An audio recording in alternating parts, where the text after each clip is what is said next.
कांग्रेस सरकार एक नपुंसक सरकार थी। ऐसा क्यों?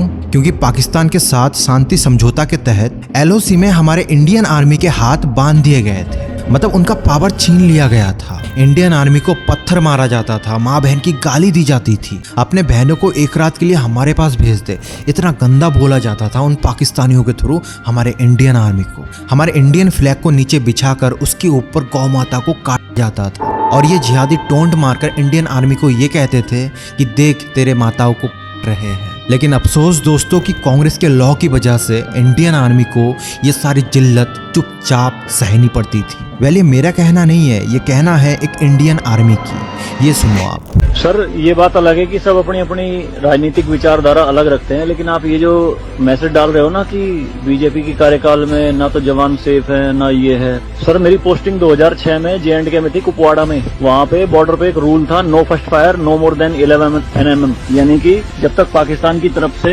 एक भी फायर नहीं आ जाता तुम कोई फायर नहीं करोगे। नो मोर देन 11 MM मतलब वो हमारे ऊपर RPG चलाएं, मोटरार चलाएं, कुछ भी चलाएं, हम 11 MM से ऊपर का राउंड नहीं चला सकते थे। वहाँ पे मेरे हाथ पे ओम गुदा हुआ है। इस ओम के गुदे होने की वजह से मुझे हाथ में रुमाल बांध के ड्यूटी करनी पड़ती थी वहाँ पे। अगर उनको ओम दिख गया ना तो छोटे छोटे बच्चे पत्थर मारना शुरू कर देते थे। और सर श्रीनगर के लाल चौक पे 26 जनवरी के दिन बहुत बड़ा तिरंगा बिछा के जिंदी गाय काटी थी, जिंदी, और जिंदी की खाल उतारी थी सबके सामने, पूरी सेना के सामने यूनिट खड़ी थी वहाँ पे पूरी, और चक्कू लहरा के खूब बोलते थे, क्यों भाई हिंदुस्तानी कुत्तों तुम्हारी माँ है ना, ये देखो क्या हाल करेंगे इसका हम। मेरा तो ये सुनकर खून ही उबल रहा है।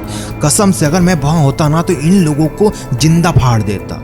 नाउ दोस्तों जरा सोचो आप कि हमारे इंडियन आर्मी को ये सब चीजें, ये सब जिल्लतें रोज सहना पड़ता था। भाई कुछ नहीं उखाड़ सकते थे उनका। क्यों? क्योंकि सेंट्रल में गवर्नमेंट गंडवी थी, नपुंसक गवर्नमेंट थी। हमारे सर पे चौकी बना ली थी उन्होंने, जो LAC है ना, LOC, उस पे बिल्कुल वहीं 50 मीटर के दायरे में। और रात में बड़े बड़े स्पीकर पे माइक पे बोलते थे पाकिस्तानी रेंजर्स, अरे अपनी बहनों को एक रात के लिए हमें दे दो, क्या हुआ हिंदुस्तानी नपुंसको, चलाओ गोली। कुछ नहीं कर सकते थे उनका।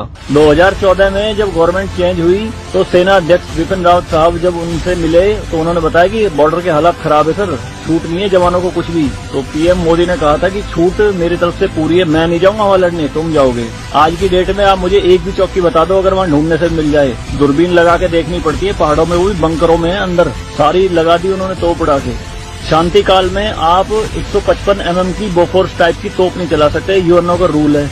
लेकिन 2014 में ये बोफोर्स भी चली J&K में पाकिस्तान की तरफ चौकी उड़ाने के लिए।